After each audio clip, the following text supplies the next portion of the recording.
Hi guys, look who is back.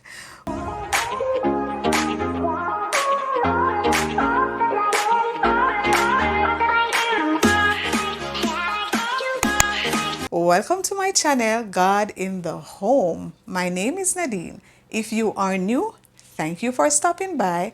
And to you, my regular subscribers and viewers, thank you so much for coming back every single time.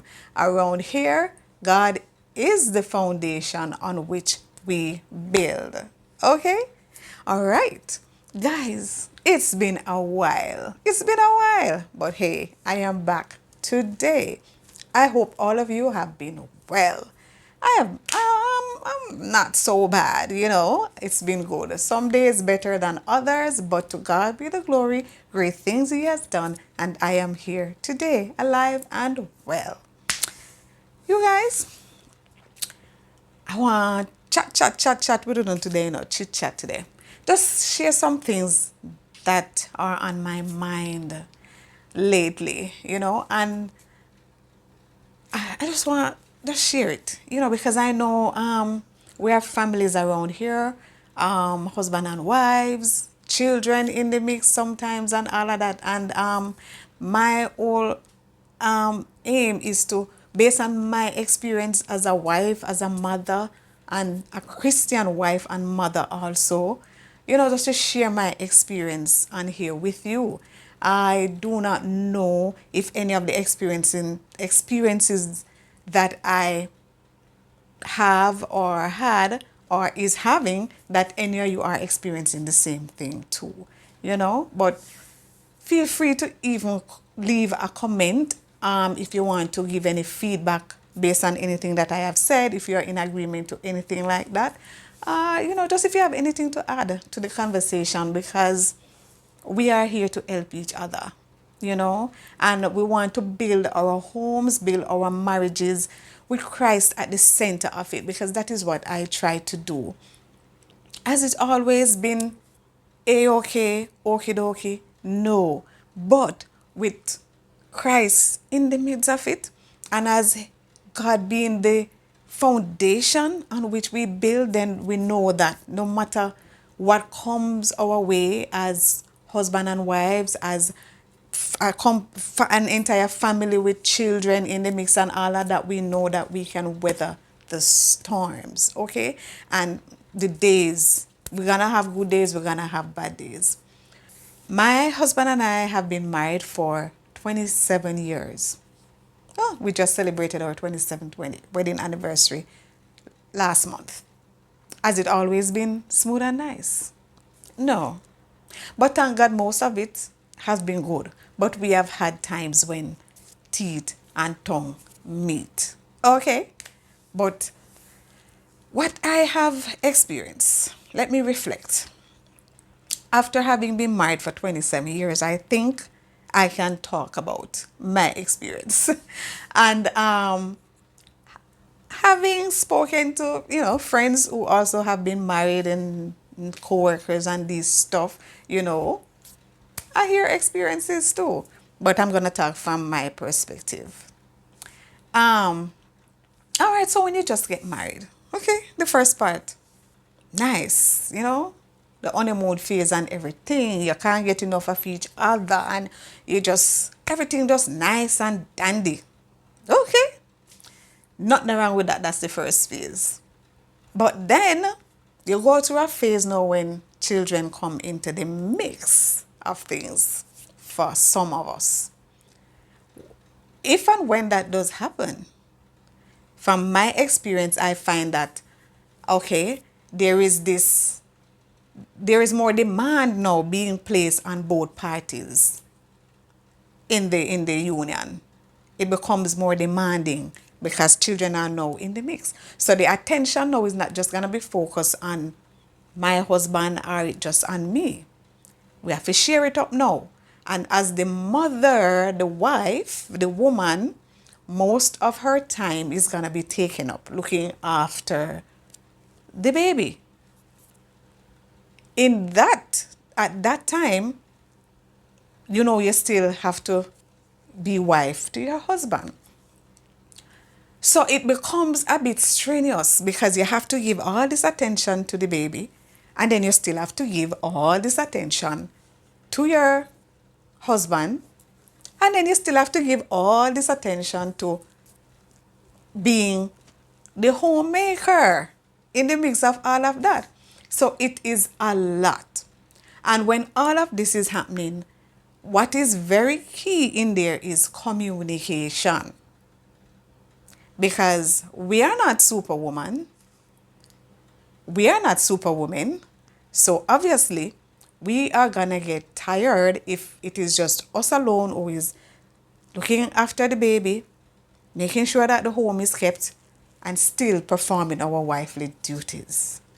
So we need our husbands to be there for us to, you know, help us with the baby. At nights when the baby crying and all these things, when kids to go to school and all these things. So everybody need to, all hands need to be on board, right? Everybody need to be on board. So we work together so that one party don't just get tired out and then don't have no energy to give that, wifely part now to our husband. Yes. So you need to share the responsibility.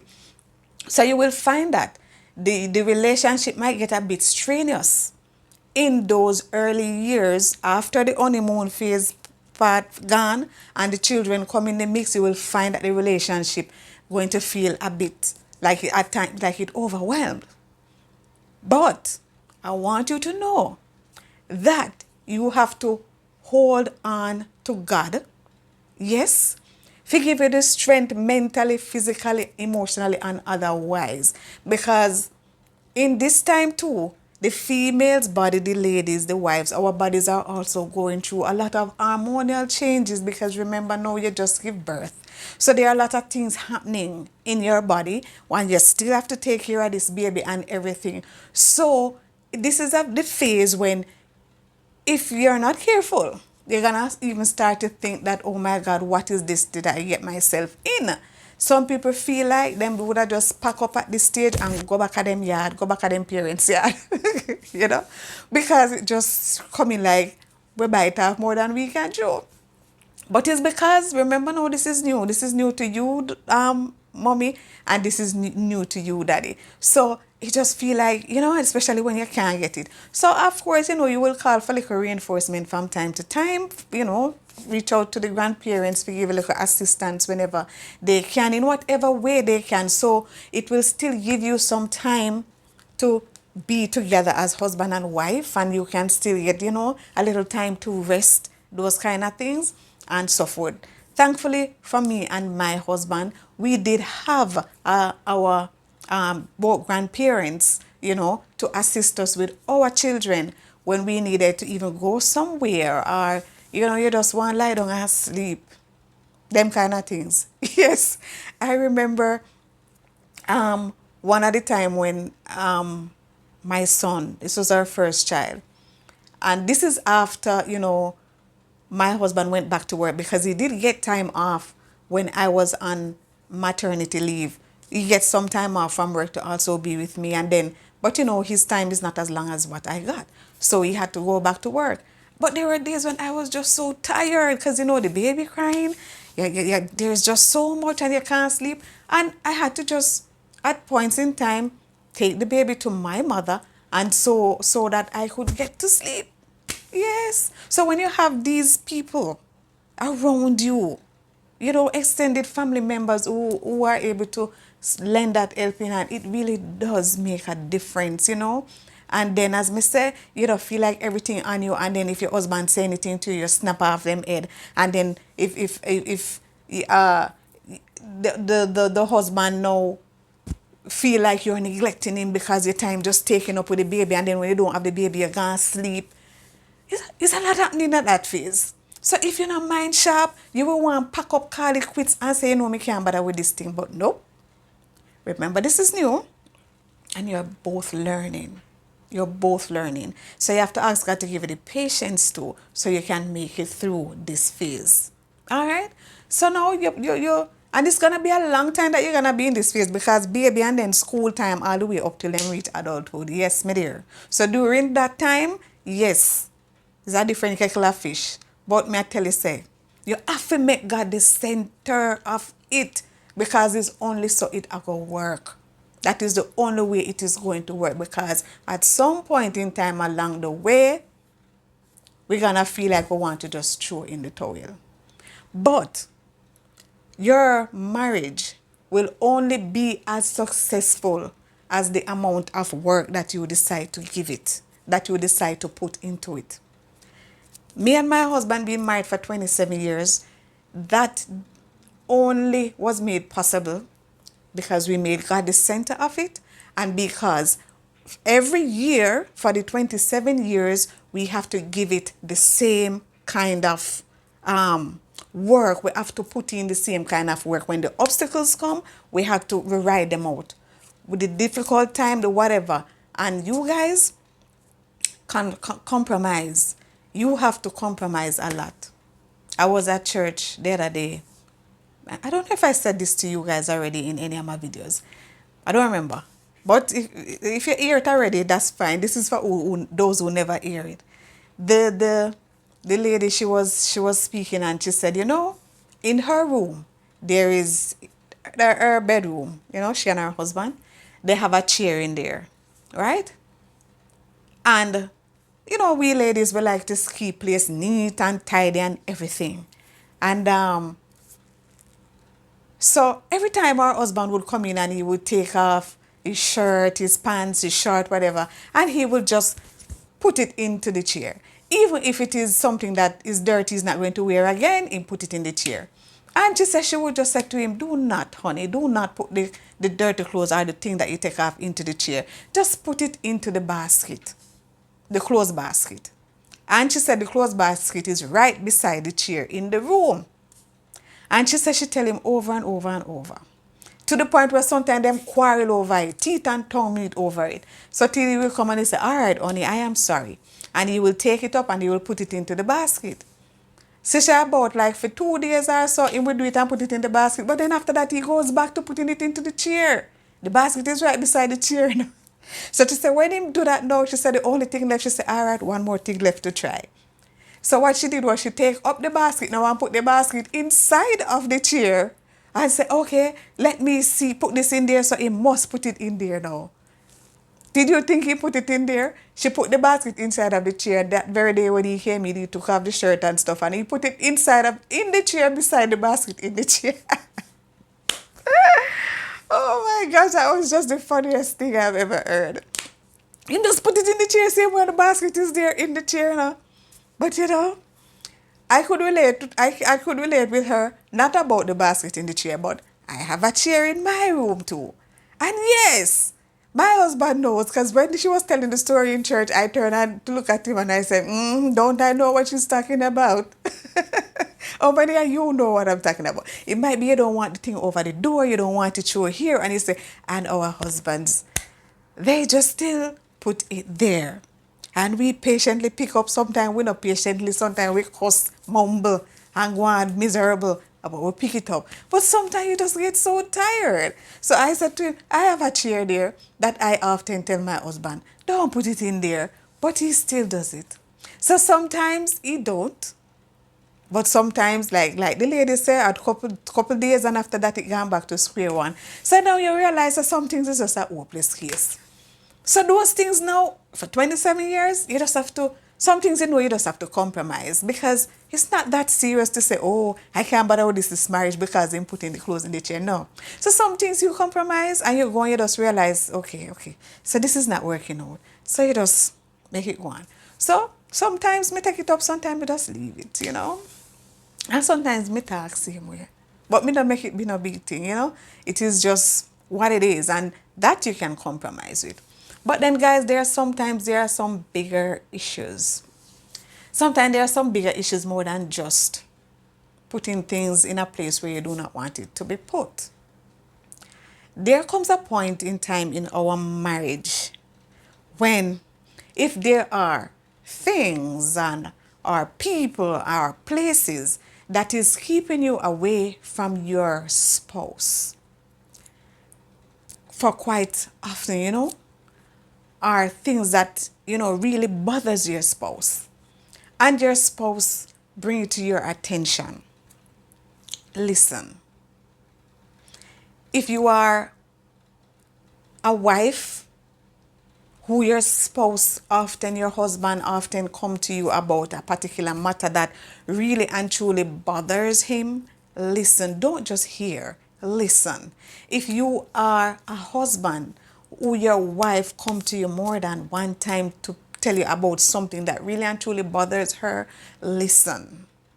Listen. Not just hear, guys, but listen. Because you see, if you continue to disregard the matter that your spouse is coming to you about, and they come over and over and over, and nothing is changing, there's going to come a point in time when that spouse is going to go quiet. That is not a good thing. If your spouse keep coming to you about something and there is no change, and your spouse become quiet, withdrawn, those kind of things, it is not a good sign for your marriage. There is trouble on the horizon. You need to listen. Listen, not just hear, but listen. Stop. Take the time. Listen. And when you listen, act. Act in the best interest of your marriage so that your marriage will be a success. There have been times in my 27 years where I have been trying to get the attention of my husband about a particular thing that bothers me. It took me quite a number of going to bring it up. And then it get to the point where I stopped. Because I just wasn't getting through. It's like it wasn't going through. And it's in that moment when I stopped and I became quiet. That is when the attention comes. But then when the attention comes now, you feel at that point like you don't have the energy to go back over all the things that you have been trying to say for so long. I tell you. And if it is that you don't have God, and if it is that you're not one who profess to really just be obedient to God, by exercising the fruits of the Spirit and all of those things, with the being long-suffering and being patient and all of those things. If you don't have those things and try to live by those things, if you allow things to get to the point where you're supposed to become quiet, it just might get too late. Because that is the time when silence mean I have had it. Silence mean I am done. Silence mean I don't have the energy to go on. Silence can mean anything and anything. Silence can mean, you know what? You're on your own. I am on my own. Silence at that point can mean so many things for so many different people. It is not a good place to be when you allow your spouse to become silent after having trying to get your attention about a particular thing. It is a place, sometime, a point of no return. A point of no return. So, listen. If you have not been taking the time to listen to your spouse, take the time to listen to your spouse. I am happy that my husband took the time to listen to what I was saying, to listen to what was bothering me. It has been 27 years. So it has been 27 years of things that is going to come where you're not going to feel happy about. And there are things where he's not happy with me about. But I have to pay attention to those things too, because remember, it's the two of us, and if we want our marriages to work, we have to take the time. We have to take the time to pay attention to the thing that bothered the other person. Remember, we took commitment, we took vows to be together, to be there for each other. So we cannot be over here, so talking, and you not listen to me. Are you talking, and I am not listening to you? The next thing too, We are Christians around here. We are church people. We are a family first before you are a church member, a church people. I hope I'm saying that right. It shouldn't be that your family get put on the back burner in order because you have to make sure that church is good and church is okay. It should not be. Home needs to be good and home needs to be okay before church can be good and before church can be okay. It has to be. God, especially husbands now. Husbands, you are the head of the home. God bless you with this family that you are responsible for. You are supposed to see to it that everybody and everything is going well in the home. It cannot be that home has to wait until you ensure that everything is okay at church. No, it cannot be that. Because a lot of times you find relationship breakdown, mash up, marriage mash up, because them say the husband is always gone and is always here and I am left alone and I am here and with the kids and everything and I have to be cooking, I have to be washing and he is gone. Not saying that you're not supposed to go and be a good disciple in the church and help the church and all of these things. But you have to balance it off. But your family is priority. You're going to have to answer to God for your family too, you know. If you put family on the back burner and you're out there working to death and the church and the church and the church. Don't get me wrong, I am not saying that you're not supposed to work for the church. I hope you understand what I am saying. But it is the same church that is going to criticize you when your yard mash up. It is the same church that is not going to want to do anything when time your husband gone or your wife gone. You get what I'm saying? So you have to make everything good there. So the same church are going to tell you, say you can't do this because you're not in good standing at home. So you have to make sure that home is good. Home is good. So do not overwhelm yourself with activities outside of the home. And I'm saying church, but it's not just church, you know. Because work also. This video seem long, but me never really plan to talk so long. But the more me I talk, the more things that come to me. Because these are things that people talk about all the time.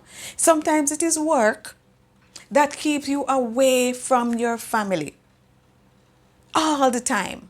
So you have to learn to balance it. Yes, you need the money. Yes, you need the work. But balance it. Everything be temperate and in moderation. You get what I say? So family don't feel left on the back burner.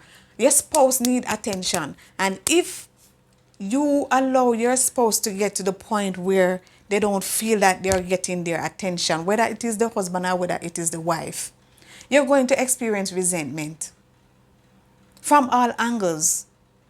And not only will your spouse start to resent you, but they are going to resent the very thing that you're leaving them to go to and for. So you will find that they don't want to have anything to do with if you're leaving them to go and play games like dominoes and these things, they will resent you and not like domino because of that. My husband can tell you the whole thing about dominoes and me. You know what I'm saying? But this was even before we got married. During the time when we were dating, because my husband loved domino, loved domino. And I don't mind that he loved domino, and I love that he loved the domino too. But what I don't want is for you to be giving all that hours and hours and hours and hours, because when they're playing domino, they last check a time and date and everything, Yes. So, and it's the same with video games and these things. It's in a different world. And when if you over there, so talking, the wife talking, they not hear you, not paying no mind. I remember, like I was saying, when my husband and we were dating at the time, and he loved to play domino. And when I went to visit him, and he was playing dominoes with some guys, and he acknowledged the fact that I came to the house. And this was before the sun go down, because it was very much hot and sun bright. And he was playing domino. And then I have no problem. He's playing domino. So I figured that when him play and everything, and whether him give them six or them give him six, he would have done and he would now come so I can get his undivided attention. Me love, but that's until night come down. The man still a play domino. So me end up leave. He didn't even notice that I leave.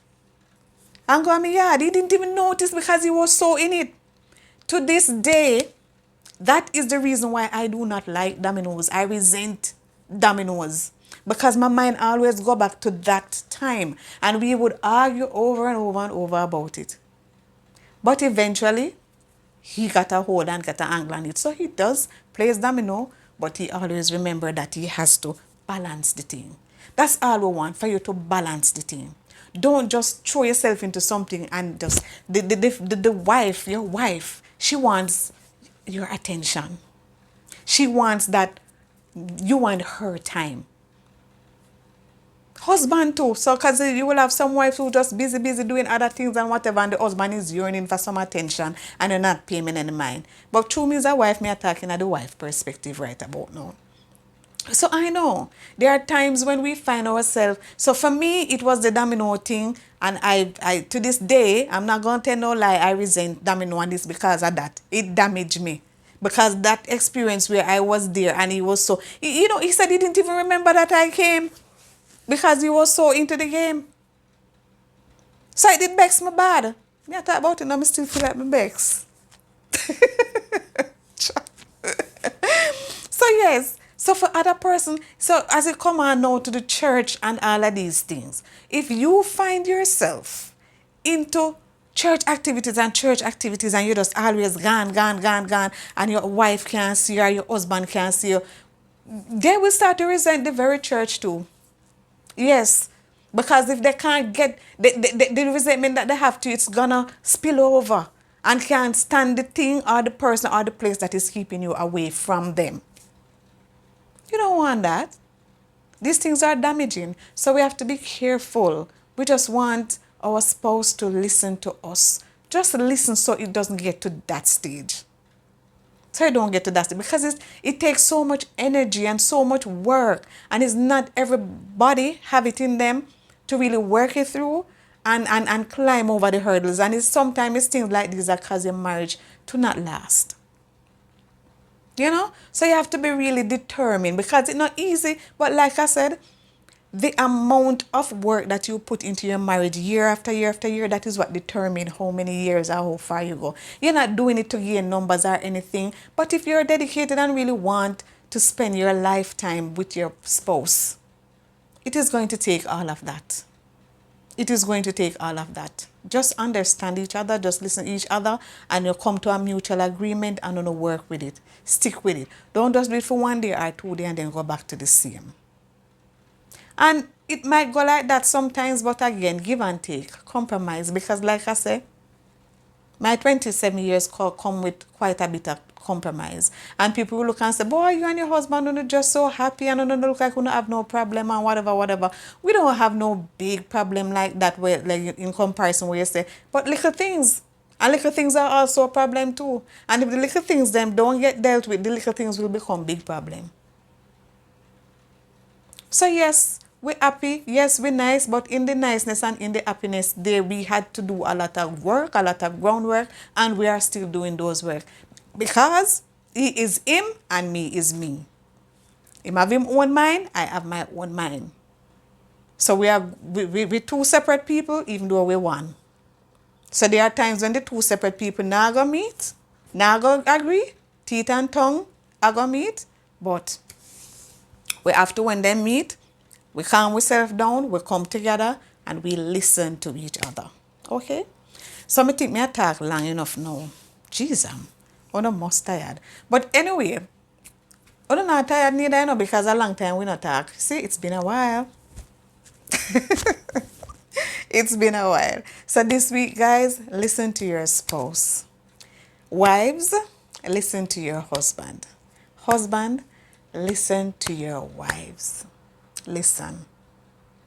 They are speaking. They have been talking. There are things they have been saying. Listen to them. God wants you to listen to your spouses too. Because God don't want marriages to break up, you know. He loves marriages. Yes, He loves it. So listen to each other and never let your relationship come to the point where your spouse becomes silent. Because that is not always a good thing. Sometimes it might be good. If there's talking unnecessarily and you get little silence and you say, oh my gosh, peace and quiet for once. But it's not all the time. As them say, sometimes when you think of what them say, peace and safety is sudden destruction. When your spouse get quiet, not a good sign. They might be quiet here, but here so, a lot is going on and they just stop talking. So, listen this week, guys. All right? Anyway, until I see you again on another, you guys, I'm going to tell you about another very special story time. But yes, story time on Friday. So the next time we'll see each other is story time on Friday. So until then, see you guys. Have a great week. Mwah.